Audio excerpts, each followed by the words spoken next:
Tasty Nuggets. Welcome back, Tasty Nuggets. Welcome back, people. Man, let's just say I got to apologize right off the bat. Hey, Giz. Gizmo's going to be on this show. Oh, hello. That's great. Yeah. Social media marketing #1. People love dogs. Here. So this is great. Come here, bud. Definitely. Here. Oh yeah, perfect. Yeah. We'll put him over here.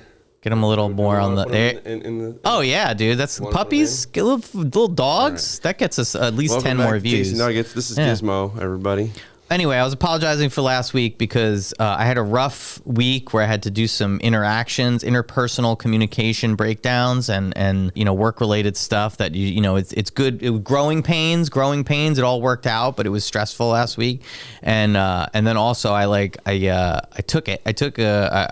kind of high when I came in here, so I was in like You're gonna admit to that on international scope. Yeah, I don't give a shit. I'm like, you've got your got my card, prescription card. Yeah, I'm legal, you're baby. Legit here. Yeah, I'm legit. I'm totally legit. And I would have said it before. I don't care. I think that social media, it's all bullshit anyway. So I'm just gonna be as honest as I can with things. And I don't. Who cares if I smoke weed? Listen, if in 2022 you're really worried about who's smoking weed and who's not, and they're giving out crack pipes.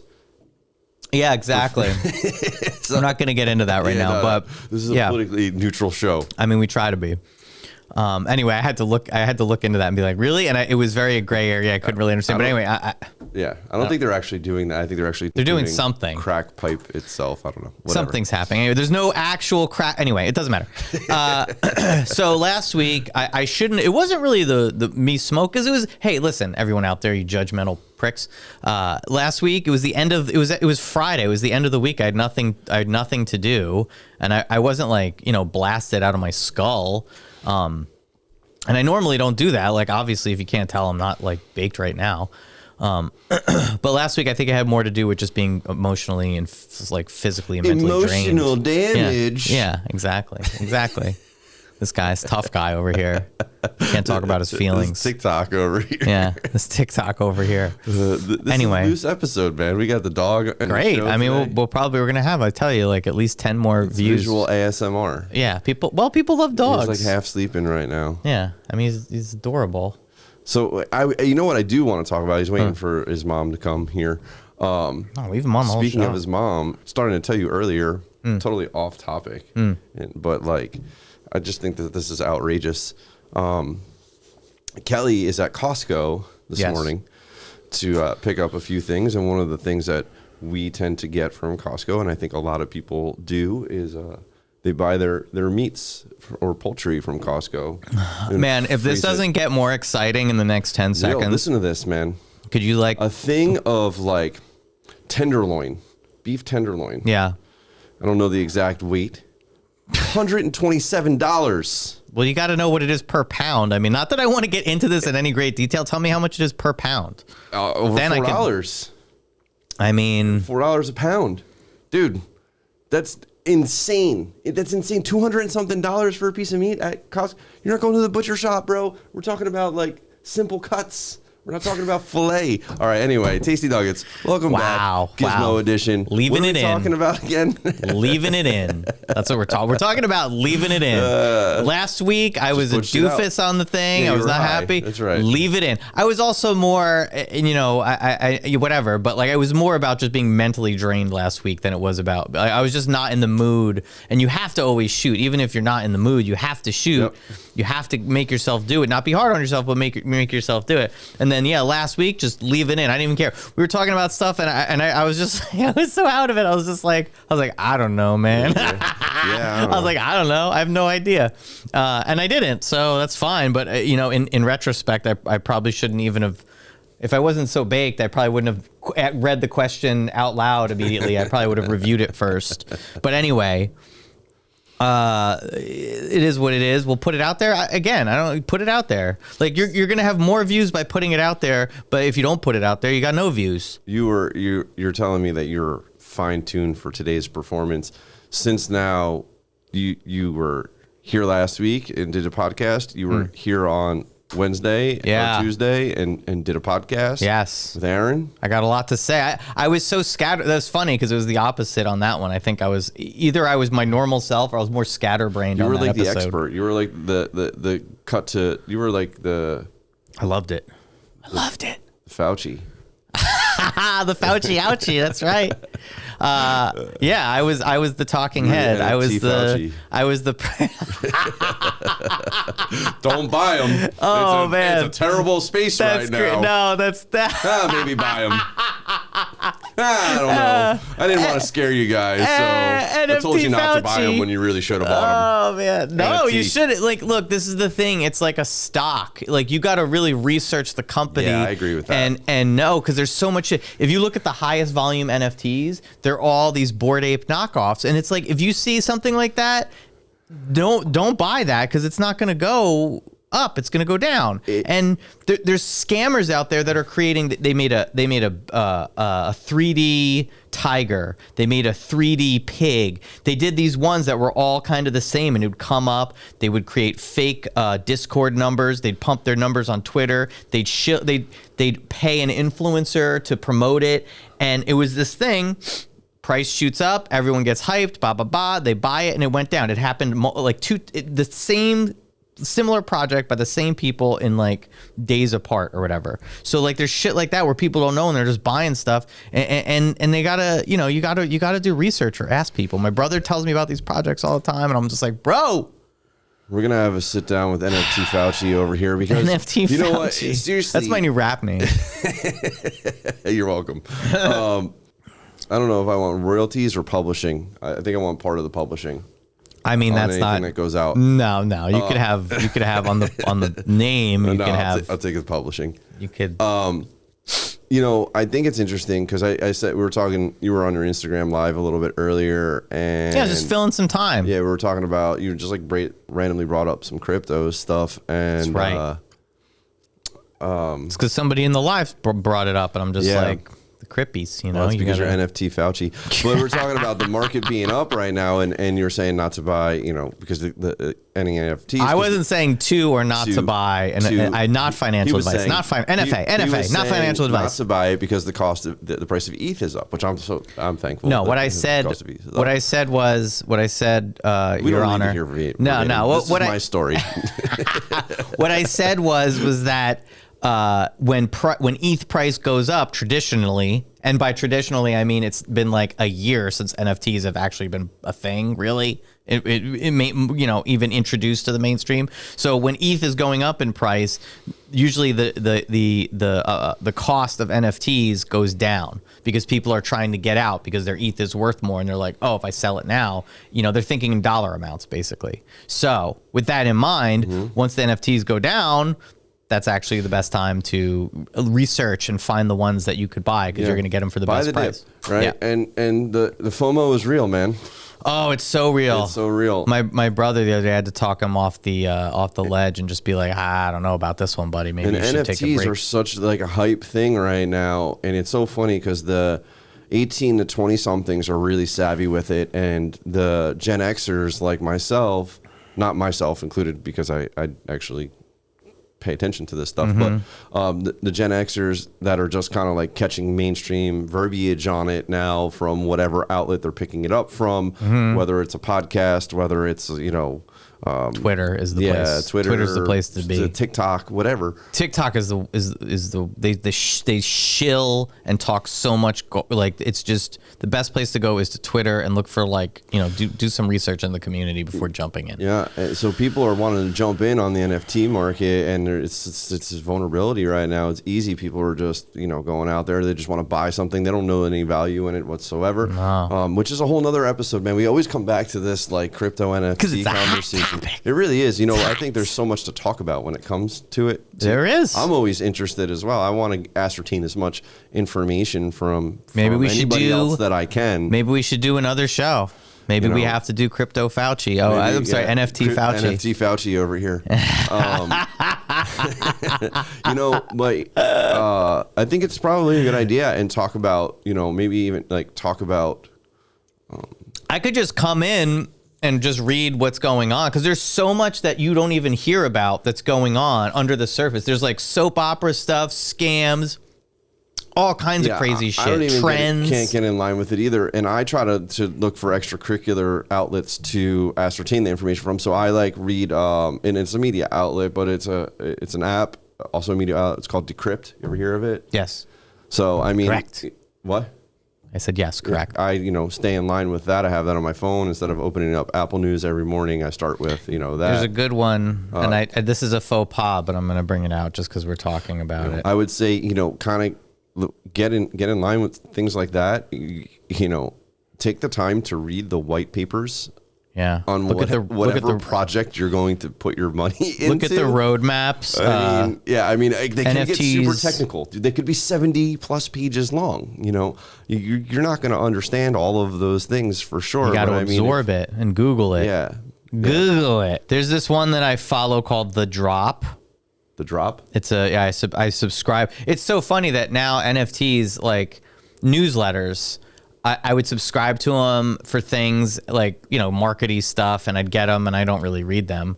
But like if you find something you're legitimately psyched about, like NFTs, like I find myself reading these newsletters. So it gives you a breakdown of like what was talked about this week. Then it goes over different projects that are popular right now. For example, like women NFTs, like women-led projects are like hyped right now, which is great. I mean, woohoo. There's a lot of cool projects. There's a lot of art that's out there that's good. Sad Girls Bar is one that I've liked for a while. There's one, Flower Girls or something like that I believe Gwyneth Paltrow just bought into. So there's this whole trend of like stuff like that. Is it a little disingenuous? I mean, I think it's started from a good place, and hopefully it finishes in a good place. But get that money. Women and men, get that money. Get all the money. Get it all. As much as you can, as fast as you can get it all. Get it. That's what I tell people. Spread love, get money. That's what it's all about. Anyway, what were we talking about? I don't know. It's so funny because you come up with this list of topics of things to talk about, and then you and I, we have to have like a catch-up portion of the show. It's also what? funny. Listen, come on. I'm going to be honest with you. I met with somebody that actually watches our show. Tasty Nuggets. Yep. They enjoy it. That's great. I love it. Yeah, there's numbers. They're not like they're not high numbers, but they're numbers. They're genuine numbers that people are watching. You can't, and also you can't just jump in the show and be like, all right, so here's the topic, and we're going to talk about this today. This isn't the View. Yeah, I mean, it would be cool. Like I did some totally locals where I read the news, and that was fun to do. But that's a different kind of a thing. I think what we're doing here is we should just. Night show. It's topical. It's it's literally topical. Anyway, with what we're doing here, I mean, I think that what people need to understand is it has to be in some way, hopefully it is, but it has to be informative and entertaining. Yeah. And having discussions on NFTs, because it is topical, I get more views on videos I've made. I did a series on Deadfellas, which is an NFT. I called the bottom too. I don't own any. I didn't have. What does that mean? I called the bottom. It went down to so my brother was super hyped about the fact that Coinbase is going to release an NFT marketplace eventually, and they're mentioning all these like brands that they're connecting with, these projects, these NFT projects they're connecting with that they will allow on their marketplace, because not everyone's going to be, I guess, allowed. I don't know. Anyway, so my brother was like, oh, I should buy one of these because it's going to be on the Coinbase marketplace. And I'm like, no. I'm like, you got to sell the news, son. Like he thought it was just going to skyrocket because that was an announcement. I was like, no, it's going to go down. People are going to sell off and the price is going to go down. So just wait. So I did this series, like 1, 2, I think 3. And I think by the third one, I was like, look here, you could see it here. It was at like 0.6 ETH. And I was like, this is probably a really good time to buy. The market was in a lull. People were selling stuff off. Deadfellas is a strong brand. And after that 0.6, we had an epic run on NFTs. Like, you could say like a mini bull run. I can't remember. It was like last month. Everything happened so fast. But anyway, the price shot up like a lot, like a couple ETH at least. I mean, it might even be more than that. And they announced all these projects. They were working with other brands, other projects, other NFT stuff, like Atom Bomb Squad, which is the brand The Hundreds, which is like a clothing streetwear brand. They have an NFT that I actually have one of those. But they did a collab together, and like anyway, all this stuff happened. The price shot up, so it was the best time to buy. So that's the bottom. That was for Deadfellas. I don't think they'll see, in my opinion. I don't own any again, and I don't know if I'll ever have the chance to own one. I should have bought one when I could have, woulda. But I don't think we're gonna see a 0.6 ETH Deadfellas floor. I don't. Maybe. Unless the shit really hits the fan. And if Deadfellas goes to 0.6, that means all the shitty projects are going to like negative 100 ETH because, that's a solid brand. People aren't looking at this stuff. Like Chris was mentioning my silly Adidas shirt. This is a brand. So these NFTs are brands. Like think about owning a chunk of like Nike. Like think about owning a stock, but think about being like one of the first, and there's only like 10,000 people that could actually own it. There's only 10,000, whatever shares. So like, and it's just in the beginning. So all this stuff is like, the Atom Bomb Squad one is interesting because that's the 100. So anyway, what were we talking about again? Talking about something? I don't know. I spend a lot of time, in the community now, and that's something that you could really take away from too. For your own business is being involved in the community. People want to know about how to grow your numbers, and like some kid on Twitter, I assume he was a kid, but like some young adult was on Twitter, and he was like, how do I get more engagement on Twitter? Like I follow people and I like stuff, but nothing's happening. And I wrote, I'm like, you gotta engage with them. You gotta like comment on their shit and actually care and be like, oh, XYZ, blah, blah, blah, So building a following isn't just about like, it's so easy to like hit a like button, but it's hard to get people to communicate in the comments. And that's what you kind of really want to, that's where you should be looking at the value, not how many followers you have per se, but like how engaged are the people that are actually viewing your content, how interested Interactions are king. Yeah. Interactions are the real number. It doesn't matter if you have 55,000 followers. If 10 people are liking your posts, then it's irrelevant. Yeah, I mean, so engagement. You wanted to talk about something about Instagram. I know we talked Location. generally about YouTube, but you want to talk about Instagram location and the value. And I'm interested in this conversation myself because I'm curious of the value of the location and how that pushes your reach. The cool thing about having a location, I think it has this peripheral effect where it lends credibility to your business in this like tertiary kind of way where it's not a direct thing, but the fact that you have your business when people like, for example, when I was making that live, I tagged the location, I typed it in. Which is helpful for me in this scenario. Yeah. I mean, I typed in Wreck'd. And it came up with the address, and I clicked on it. So instead of me having to like be like, yo, I'm at this random, trap house and I have to put the friggin' address in, like I'm like, it's a business and it's legit and it shows how legit it is and stuff like that. And then people can like click on the location. It's like you see like a national park, you click on the location, it's all people, oh, look at me, I'm in my hiking boots and staring at a mountain. Like it's kind of that similar thing where you're going to click on a business and you're going to see all the people that have tagged themselves in it. So there we go. Now we're talking. Yeah, it's encouraging, and it's kind of like a portfolio, or it's like a peek into the vibe of the business or who's into it, or stuff like that. Yeah, and this is important, and I want people to be cognitive of this. And I wish that we see so many different things that happen here with people that come through. We have people that are very social savvy and are on top of that. And as a business, and any business I can probably speak for in this, we're generally appreciative of the geotag location, geolocation tag. Got that backwards there for a second.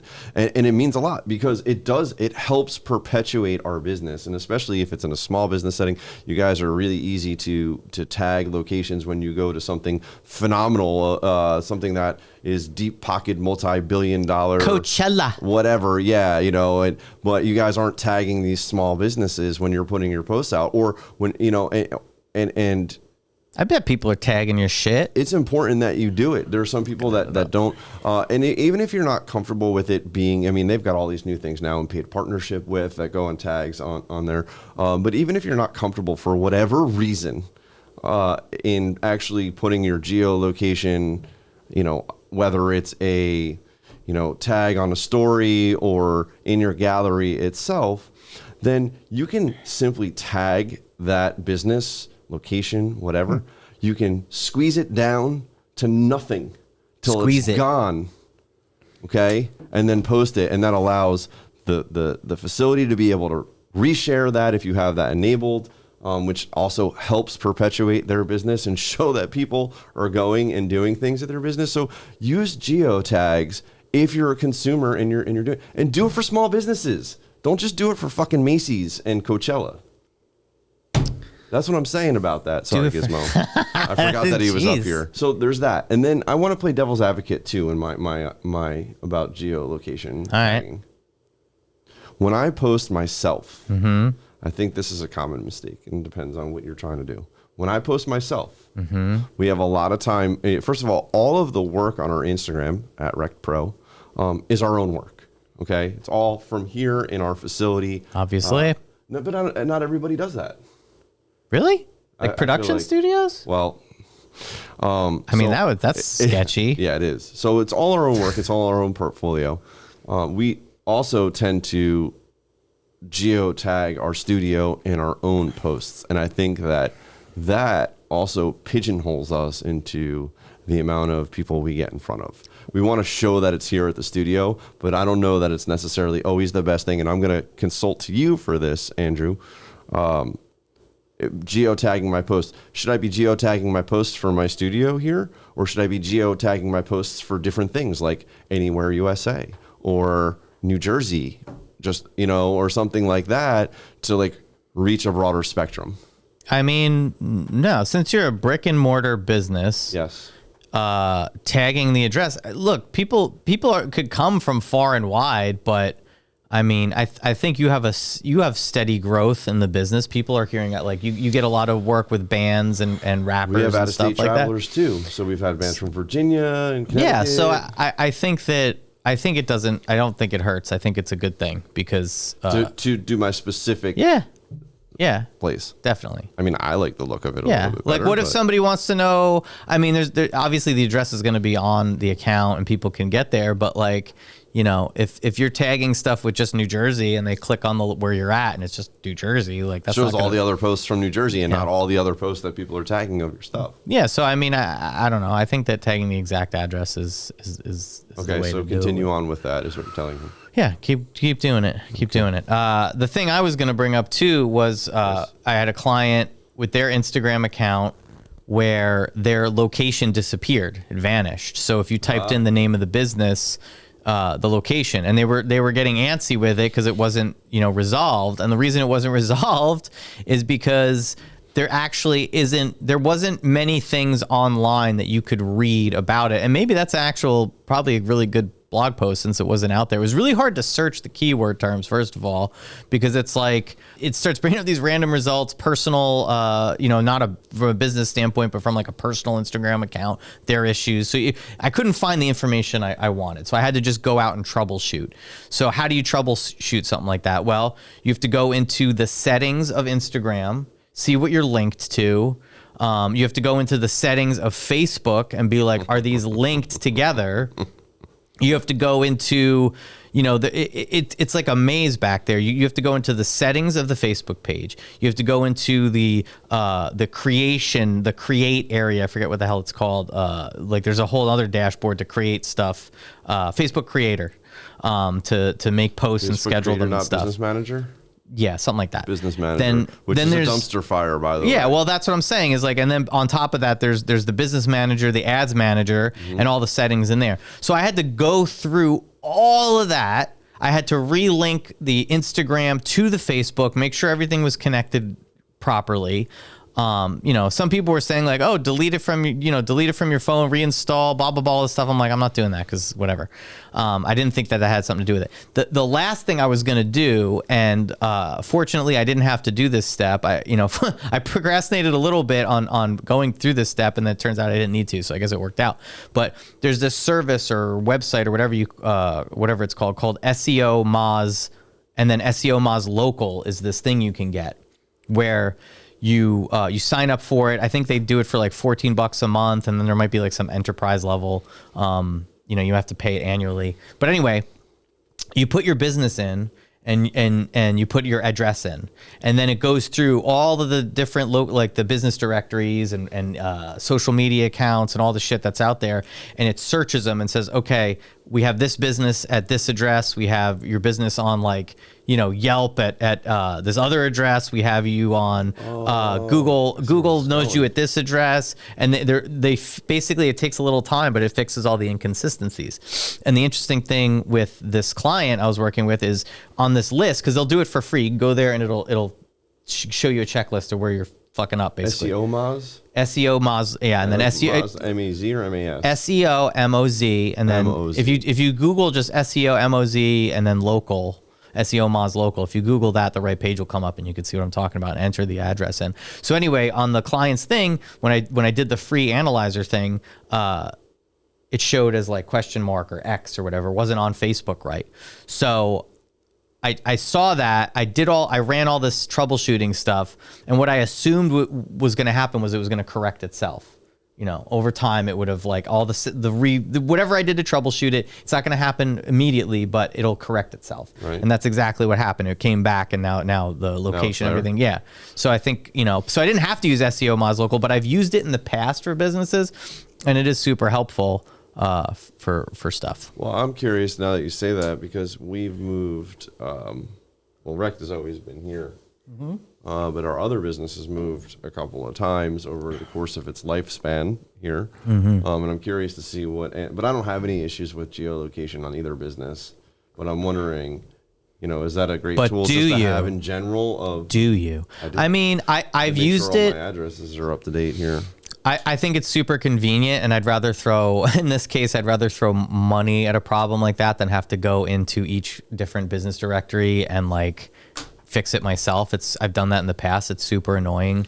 And then it also makes sure you're hitting all the bases, and the bases are the street address, the office phone number, the email, the website, 10 images of your business, including your brand, like your logo, a short description of your business, a long description of your business, the category of your business, and then any subcategories or services you offer that you could talk about. So what I just went over is like basically something I should kind of write out and make an infographic out of or something, because that's what those things are, what you need for your local business directories, your social media accounts, everything. If you have the stuff that I just mentioned, if you have that all in a spot, then whenever you set up a new account or you need to send somebody information, you can make sure that everything matches across Facebook, Google, everything.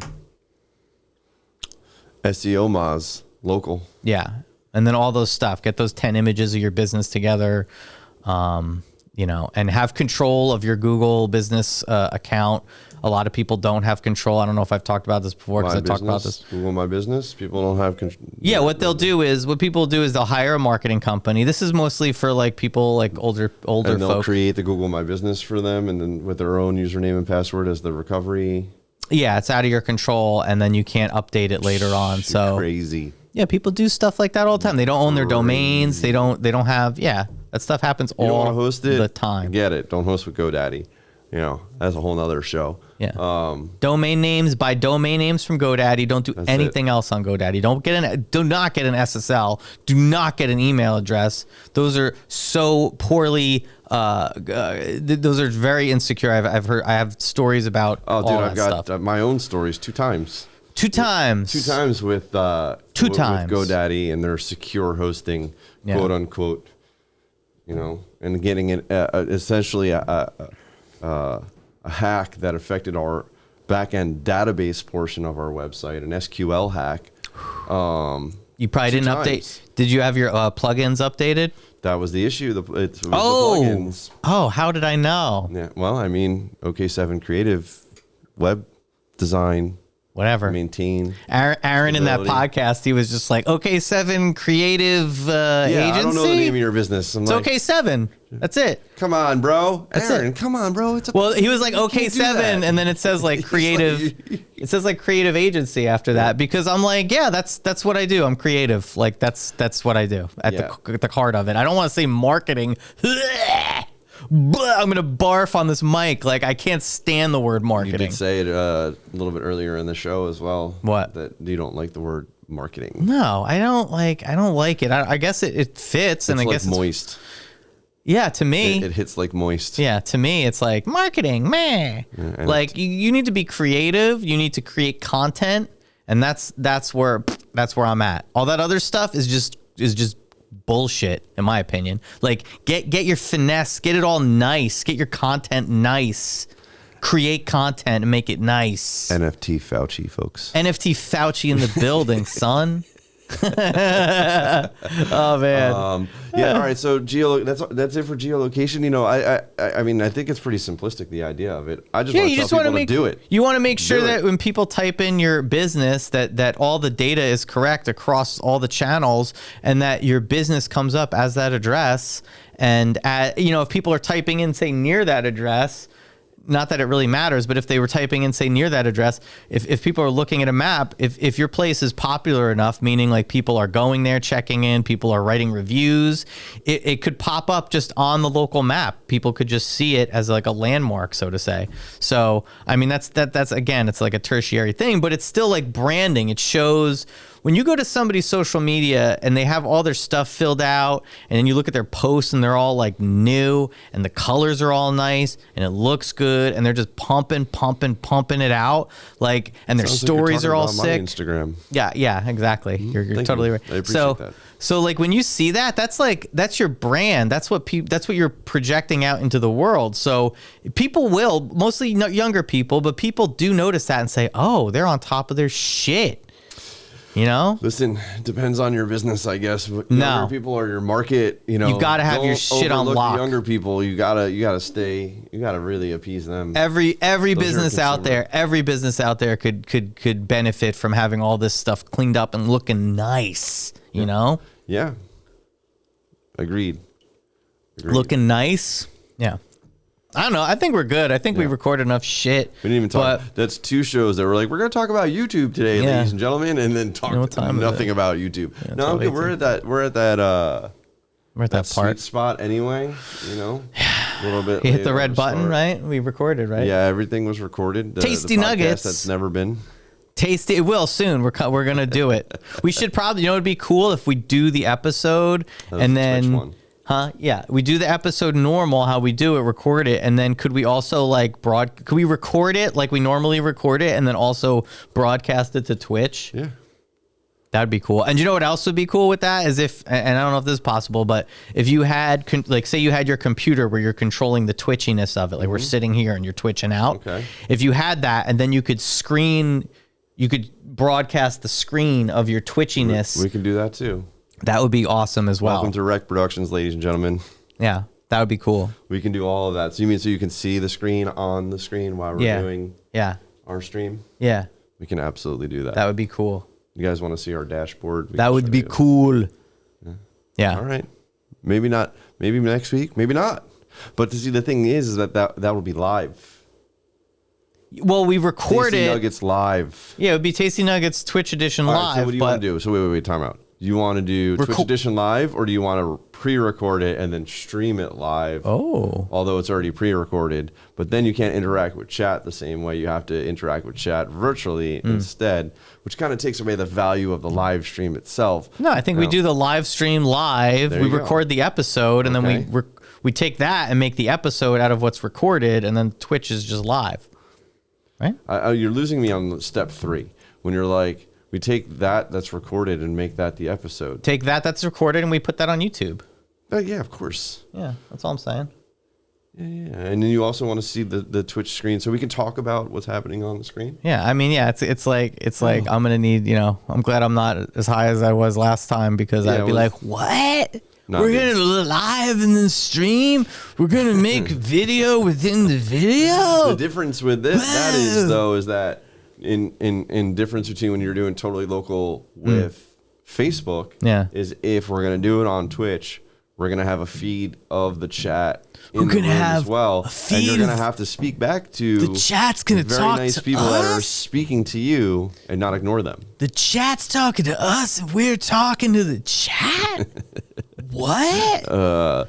Could I see the Twitch chat from my phone? Could you make me like an admin of like to my account to where I can like bleep, blop, blorp, and then I could do it from my phone? It's called a moderator. Nice. What? I'm going to moderate myself? What? You can just go to the channel on Twitch, twitch.tv/Wreck'd Productions, and go right to our channel and then tap in on the live stream. Tap in?